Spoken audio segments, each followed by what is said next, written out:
अस्सलाम वालेकुम। अच्छा, अॼु असां पढ़ंदासीं इम्प्रॉपर फ्रैक्शन मां कंपाउंड फ्रैक्शन में कीअं बदिलाइबो आहे अणपूर खे। Improper fraction. अच्छा, इम्प्रॉपर फ्रैक्शन चइबो छा आहे? इम्प्रॉपर फ्रैक्शन माना उबतो अणपूर। उबते अणपूर मां कंपाउंड फ्रैक्शन गॾियल अणपूर में कीअं बदिलाइबो आहे अणपूर खे, उहो असां अॼु सिखंदासीं। अच्छा, हे आहे उबतो अणपूर, जंहिंजो न्यूमरेटर वॾो हूंदो आहे, डिनोमिनेटर नंढो। न्यूमरेटर माना अंश ऐं डिनोमिनेटर माना छेद। इहो बार बार तव्हांखे इन लाइ कयां पियो जो तव्हांखे अंडरस्टैंड थी वञे, दिमाग़ में वेही वञे उनजे करे। अच्छा, हाणे हिन खे कंपाउंड फ्रैक्शन में कीअं बदिलाइबो? हिन खे बदिलाइण लाइ, कंपाउंड फ्रैक्शन में बदिलाइण लाइ हिन खे ॿिनि खे 13 सां वंड कंदासीं।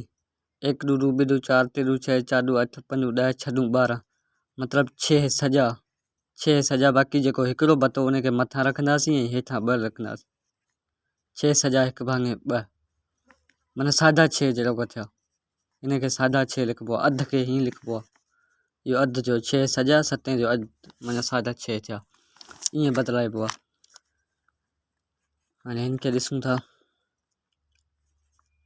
हिन खे बदिलायूं था त 14 खे 3 सां वंड कंदासीं। हीअ 14 थी वियो, हीअ 3। 3 टिक 9 4 टिका 12, 5 4 टिका 12, बाक़ी 2 बचा। हाणे जेके 4 आहिनि इहे सॼा लिखंदासीं। 2 जेके आहिनि इहे मथां लिखंदासीं अंश, ऐं 3 जेके आहिनि इहे हेठां लिखंदासीं।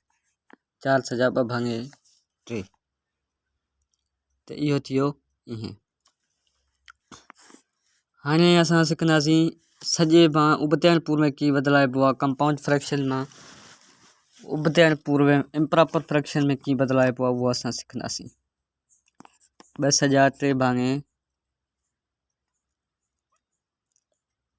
2, इनखे कीअं बदिलाइबो?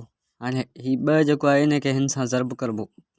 2 4, 4 खे वरी हिन 3 सां प्लस कबो, जोड़ कबो। 4 3 7, हीअ थींदो 7 भाङे 2।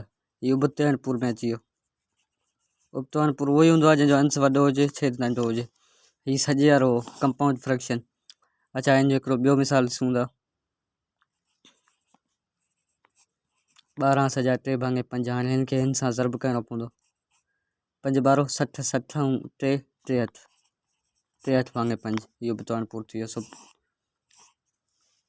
अच्छा, जेको सॼो अणपूर हूंदो आहे, सुबतो अणपूर हूंदो आहे, उहो ओड़े जो ओड़ो रहंदो। बाक़ी उबते अणपूर मां सॼे में या सॼे मां उबते में इहे 2 तरीक़ा आहिनि बदिलाइण जा। अच्छा, हाणे हीअ थी वियो।